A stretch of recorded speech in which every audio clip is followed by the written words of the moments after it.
खनिज में देखते हैं, अगला है क्रोमाइट अयस्क। क्रोमाइट अयस्क, क्रोमाइट अयस्क पहला है। इसके पहले और देखे थे खनिज लोहा इस्पात, आप देखें मैग्नीज देखे। इसके बाद देखते हैं क्रोमाइट अयस्क। क्रोमाइट, क्रोमियम, क्रोमियम का एकमात्र अयस्क है क्रोमाइट। क्रोमियम का एकमात्र अयस्क है क्रोमाइट। जिस प्रकार मैंगनीज का उपयोग लोहा इस्पात उद्योग में किया जाता है, जिस प्रकार मैंगनीज का अधिक मात्रा उपयोग लोहा इस्पात उद्योग में किया जाता है, उसी प्रकार क्रोमाइट का भी उपयोग अधिक मात्रा में लोहा इस्पात उद्योग में किया जाता है।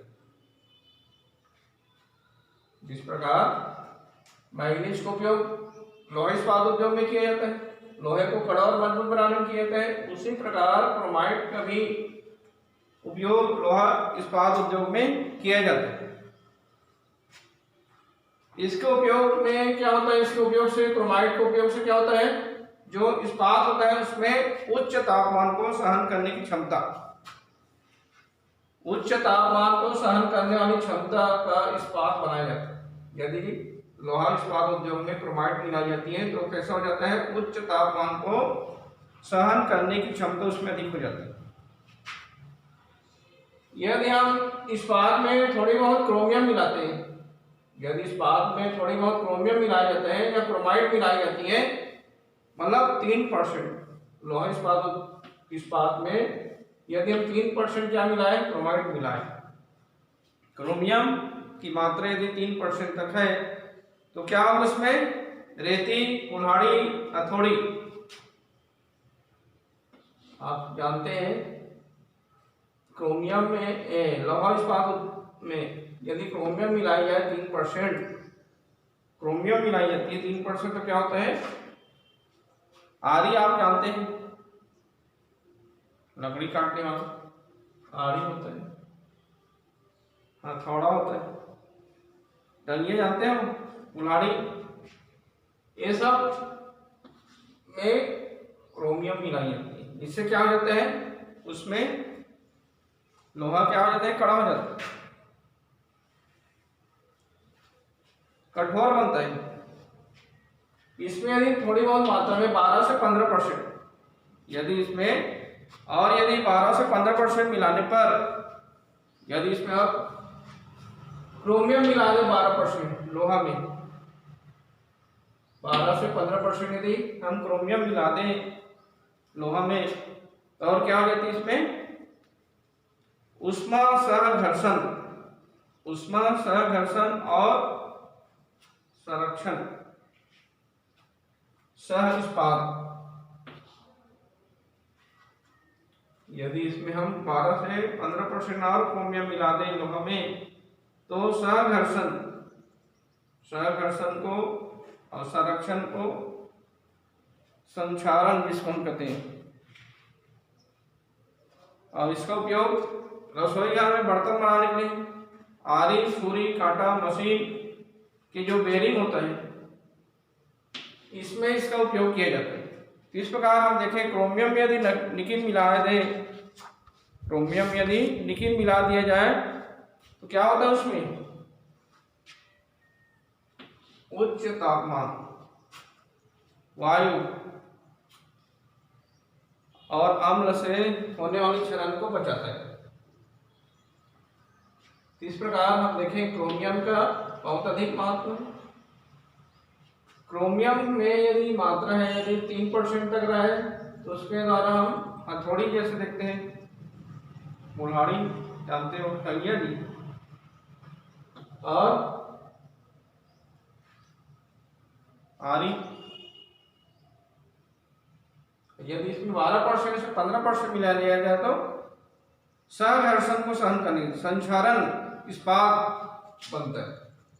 इससे क्या होता है, इसमें उच्च तापमान को सहन करने की क्षमता होती है, वायु है, अम्ल द्वारा क्या नहीं होती है, क्षरण नहीं होता है, क्रोमियम के साथ टंगस्टन, कोबाल्ट आदि भी मिलाए जाते हैं। इस प्रकार क्रोमियम यदि हम देखें 1 अप्रैल 2010 के आधार पर तो हमारे भारत देश में 20.3 करोड़ टन क्रोमियम के अनुमानित भंडार है। 1 अप्रैल 2010 के अनुसार हमारे भारत देश में क्रोमियम के 20 अनुमानित भंडार देखें तो 20.3 करोड़ टन है।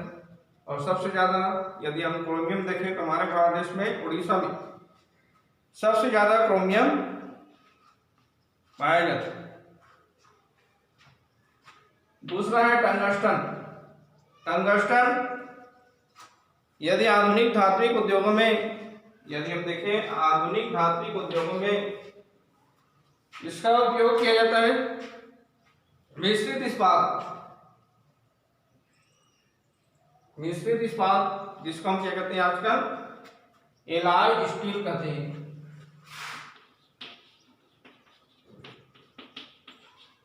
एलॉय स्टील बनाने में इसका प्रयोग किया जाता है। इसके अलावा क्या होता है, टंगस्टन का उपयोग अधिक मात्रा में इस्पात में किया जाता है। इस्पात में क्या होता है, इससे इस्पात है मजबूत बनता है, कठोर बनता है, घर्षण है तथा धक्का सहन करने की क्षमता उसमें आ जाती है। यदि इस्पात में टंगस्टन मिला दिया जाए तो टंगस्टन मिलाने से क्या होता है, वो मजबूत हो जाता है, कठोर हो जाता है, घर्षण तथा धक्का को सहन करने की क्षमता बढ़ जाती है। टंगस्टन क्या होती है, मिश्रित स्टील होती है। टंगस्टन क्या होती है, मिश्रित स्टील होती है। इसमें पत्थर को छिद्र करने, जैसे हम पत्थर को छिद्र करते हैं, आजकल आप देखें पत्थर छिद्रक यंत्र, जैसे आप देखते हैं पत्थर को काटते हैं, फर्श से लेने गए कि कोई भी पत्थर लेने गए बड़ा हो गया तो उसको काटते हैं, इसमें इसका प्रयोग किया जाता है। उच्च श्रेणी के काटने वाले उपकरण में इसका प्रयोग किया जाता है। उच्च श्रेणी के जो काटने वाले उपकरण है, पत्थर छिद्रक यंत्र है, कवच है, अंतर्वेधक, इस प्रकार विद्युत उपकरण में भी इसका उपयोग किया जाता है। टंगस्टन का उपयोग अधिक मात्रा में विद्युत उपकरण में किया जाता है। बल्ब एवं इसमें ट्यूबलाइट के फिलामेंट में टंगस्टन के यदि हम उपयोग देखें तो बल्ब और फिलामेंट, ट्यूबवेल के फिलामेंट में इसका अधिक मात्रा में उपयोग किया जाता है। क्यों? क्योंकि इसमें विद्युत को सहन करने की क्या होती है, क्षमता होती है। विद्युत प्रवाह को सहन करने की क्षमता होती है। ये जो टंगस्टन होती है इसमें क्या होती है, विद्युत प्रवाह को सहन करने की क्षमता अधिक पाई जाती है। इसके द्वारा क्या होता है, विद्युत प्रवाह को एक स्थान से दूसरे स्थान भेजा जाता है। यदि हम देखें इतनी अधिक क्षमता होती है कि फिलामेंट के लिए इसका विकल्प है। इसमें विद्युत को सहन करने की इतनी अधिक क्षमता होती है कि फिलामेंट में इसका उपयोग किया जाता है, लेकिन इसका विकल्प अभी तक नहीं। बिना टंगस्टन के आप देखें तो आपका ट्यूबलाइट या बल्ब होता है, इसमें फिलामेंट होता है, इसके बिना आपका ट्यूबलाइट नहीं जलेगा। इसमें इसका उपयोग किया जाता है। और आज तक यदि हम देखें इसका कोई विकल्प नहीं है। अभी तक हम देखें तो इसका कोई विकल्प नहीं है। और ये सबसे ज्यादा राजस्थान और पश्चिम बंगाल में पाई जाती है। यदि हम टंगस्टन का उत्पादन देखें तो टंगस्टन अधिक मात्रा में राजस्थान और पश्चिम बंगाल में पाई जाती है। इसके बाद देखते हैं तीसरा है तांबा। तांबा सब जानते हैं, तांबे का उपयोग प्राचीन काल में मानव, तांबा का उपयोग मानव द्वारा प्राचीन काल में भी किया जा रहा था। प्राचीन काल में मानव द्वारा तांबा का उपयोग किया जा रहा था। तांबे के साथ टीन, तांबे के साथ टीन मिला करके क्या बनाता है, कांसा। तांबा में यदि टीन मिला दें तो कांसा बन जाता है। इसके मिश्र धातु पीतल भी बनता है। यदि हम देखें तांबा में सोना मिला दें तो क्या बनेगा, रोल्ड गोल्ड, जिसको हम बेंटेक्स कहते हैं। रोल्ड गोल्ड बनाने इसका उपयोग किया जाता है। इस पर तांबा का यदि हम उपयोग देखें तो मानव में प्राचीन काल में भी इसको उपयोग कर रहे थे। तो तांबा मिश्र धातु रूप में भी प्रयोग किया जाता है। तांबा में यदि क्या मिला दे, टीन मिला दे, तो क्या बन जाता है, कांसा बन जाता है। पीतल भी बनाई जाती है और तांबा में भी सोना मिला दिया जाता है। रोल्ड गोल्ड या विंटेज जिसको कहते हैं, जिसका निर्माण किया जाता है। अब हम देखते हैं इसका उपयोग, तांबे का उपयोग सिक्के के रूप में उपकरण बनाने में किया जाता है।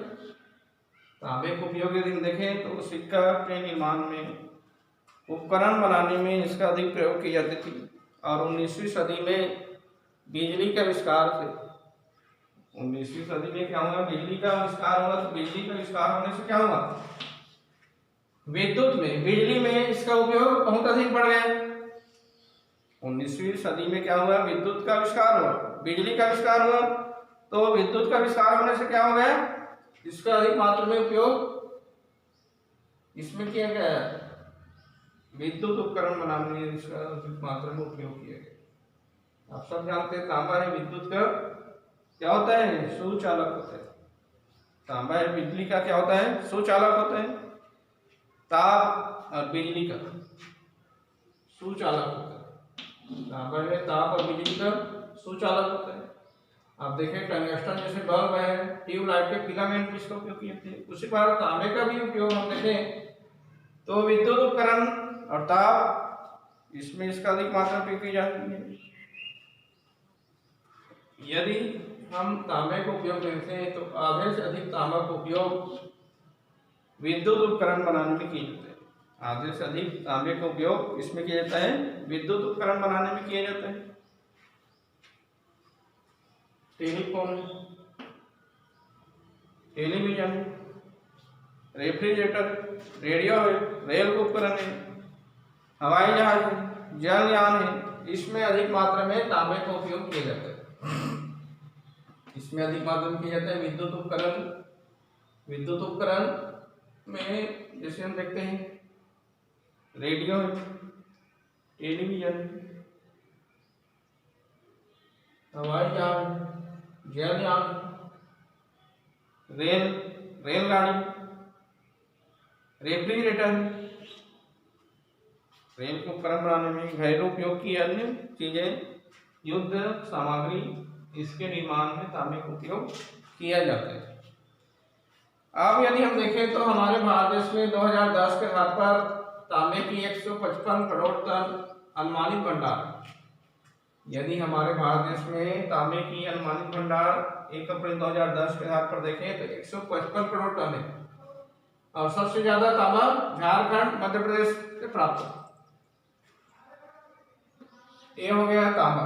इसके बाद देखते हैं सीसा।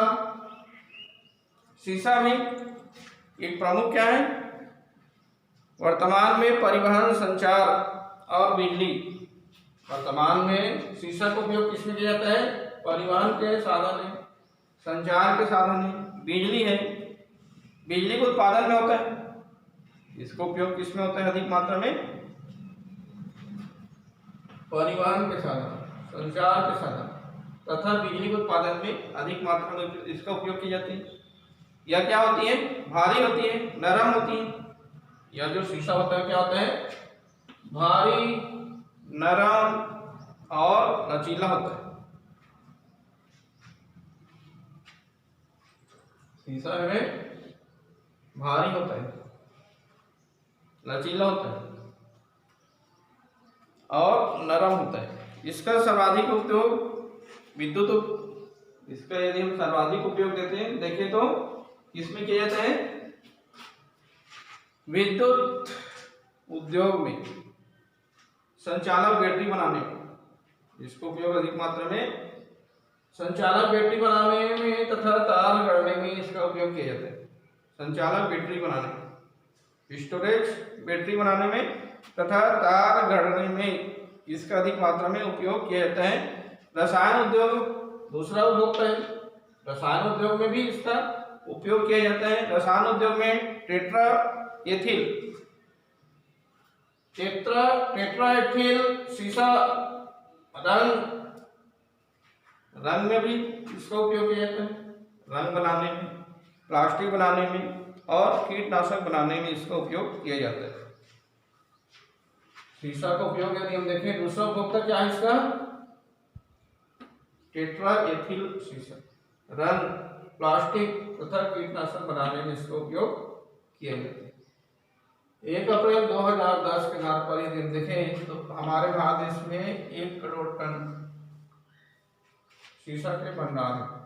1 करोड़ टन शीशा के अनुमानित भंडार है और ये सबसे ज्यादा हमारे भारत देश के राजस्थान में पाई जाती है। इसके बाद देखते हैं बक्साइट। बक्साइट आप जानते हैं, बक्साइट एल्युमिनियम धातु का प्रमुख स्रोत है। बक्साइट क्या है, एल्युमिनियम धातु का प्रमुख स्रोत है। बक्साइट से आप जानते हैं एल्युमिनियम बनाई जाती है। और यदि हम देखें तो हमारे भारत देश में बक्साइट के भंडार भी प्रचुर भंडार है। 348 करोड़ टन बक्साइट के भंडार है। और यदि हम देखें तो आधा से ज्यादा बक्साइट उड़ीसा राज्य से निकाली जाती है। आधा से ज्यादा यदि हम देखें तो उड़ीसा राज्य से निकाली जाती है। इसके अलावा गुजरात, आंध्र प्रदेश, छत्तीसगढ़, महाराष्ट्र में भी बक्साइट के भंडार पाए जाते हैं। जैसे हम देखते हैं मध्य प्रदेश में बालाघाट, शहडोल, मंडला जिले में पाई जाती है। यदि हम छत्तीसगढ़ में देखें तो कोरबा है। छत्तीसगढ़ में कोरबा, बलरामपुर, सरगुजा, छत्तीसगढ़ में भी बक्साइट के भंडार है। तो छत्तीसगढ़ में कहाँ पाई जाती है, बलरामपुर, सरगुजा, कोरबा जिले में अधिक मात्रा में बक्साइट पाई जाती है। उसके बाद देखते हैं छठवां है कोयला। कोयला ऊर्जा के स्रोत में यदि हम देखें कोयले का प्रमुख स्थान है। ऊर्जा के स्रोत में कोयला का प्रमुख स्थान है। प्रारंभ में कोयले का उपयोग इसमें करते थे।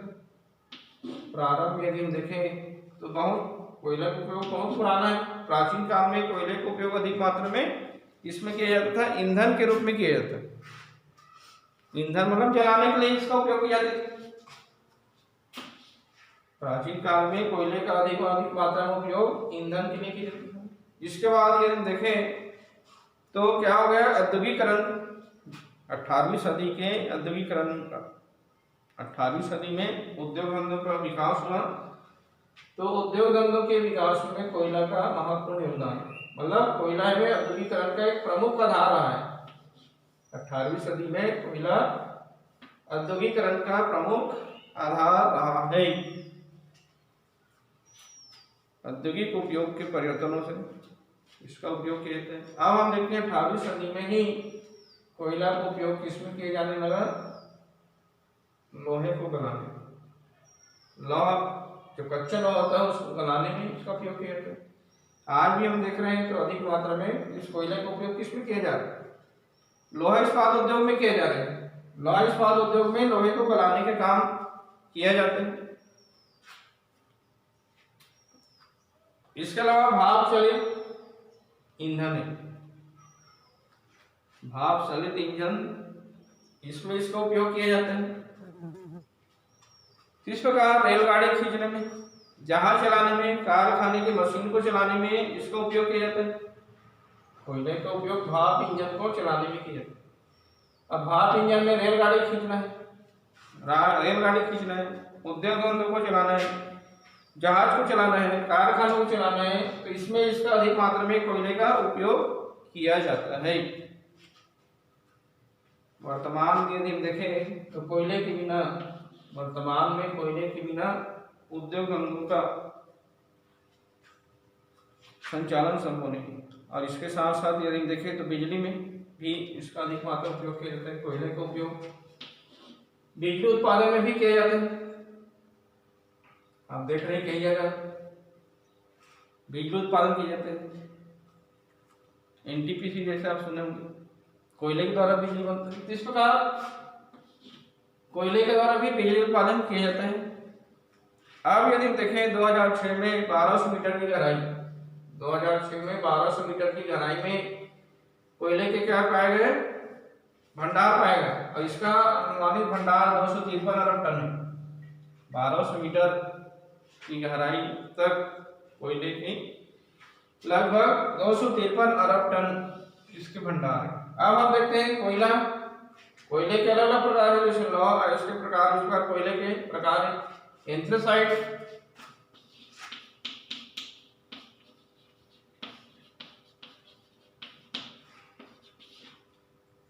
बिटुमिनस,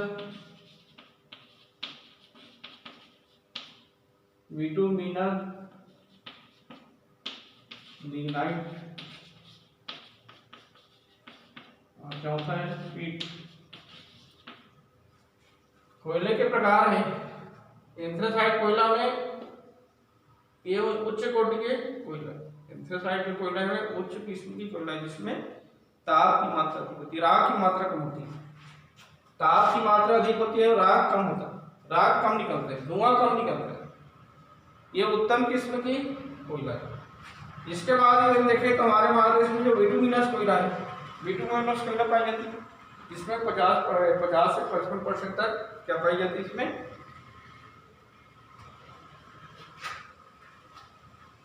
कार्बन की मात्रा होती है, ताप की मात्रा होती है। इसके बाद यदि कोयला देखें लिग्नाइट और पीट, ये निम्न किस्म की कोयला है, और पीट जो कोयला है वो लकड़ी की कोयला जिसको हम कहते हैं, इसमें राख की मात्रा बहुत अधिक होती है, ये ताप कम देता है, ताप कार्बन की मात्रा इसमें क्या होती है, बहुत कम होती है। इस प्रकार ये हो गया कोयला। कोयले के जो क्षेत्र यदि हम देखें तो 4 भागों में पाया जाता है। नदी घाटी क्षेत्रों में कोयला पाई जाती है, जितने भी नदी घाटी क्षेत्र हैं यहाँ कोयला पाई जाती है। तो पहला है दामोदर नदी घाटी क्षेत्र, तो दामोदर नदी घाटी क्षेत्र में कोयला पाई जाती है। यहाँ की जो राज्य है झारखंड और पश्चिम बंगाल। दामोदर नदी घाटी क्षेत्र में देखें तो दामोदर नदी घाटी क्षेत्र में झारखंड और पश्चिम बंगाल में कोयले के भंडार है। दूसरा है सोन नदी घाटी क्षेत्र है। सोन नदी घाटी क्षेत्र में देखिए मध्य प्रदेश, छत्तीसगढ़ और उत्तर प्रदेश। सोन नदी घाटी क्षेत्र में कौन कौन से राज्य आता है, मध्य प्रदेश, छत्तीसगढ़ और उत्तर प्रदेश। ये जितना क्षेत्र है दामोदर नदी घाटी क्षेत्र, सोन घाटी, महानदी घाटी क्षेत्र, गोदावरी नदी घाटी क्षेत्र, ये सब कोयला क्षेत्र है। इन क्षेत्रों में पर्याप्त मात्रा में कोयला पाई जाती है। तो सोन नदी घाटी क्षेत्र है, तो सोन नदी घाटी क्षेत्र में मध्य प्रदेश, छत्तीसगढ़ और उत्तर प्रदेश को शामिल की जाती है। महानदी घाटी क्षेत्र है, महानदी घाटी में छत्तीसगढ़, उड़ीसा, कोयला क्षेत्र को शामिल की जाती है। महानदी आप सब जानते हैं, छत्तीसगढ़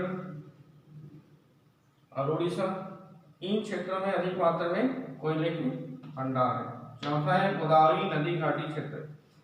गोदावरी नदी घाटी क्षेत्र में दक्षिण पश्चिम मध्य प्रदेश, दक्षिण पश्चिम मध्य प्रदेश, महाराष्ट्र और आंध्र प्रदेश को शामिल किया जाता है। इस प्रकार यदि हम देखें तो दामोदर नदी घाटी क्षेत्र में सबसे ज्यादा कोयला निकाली जाती है।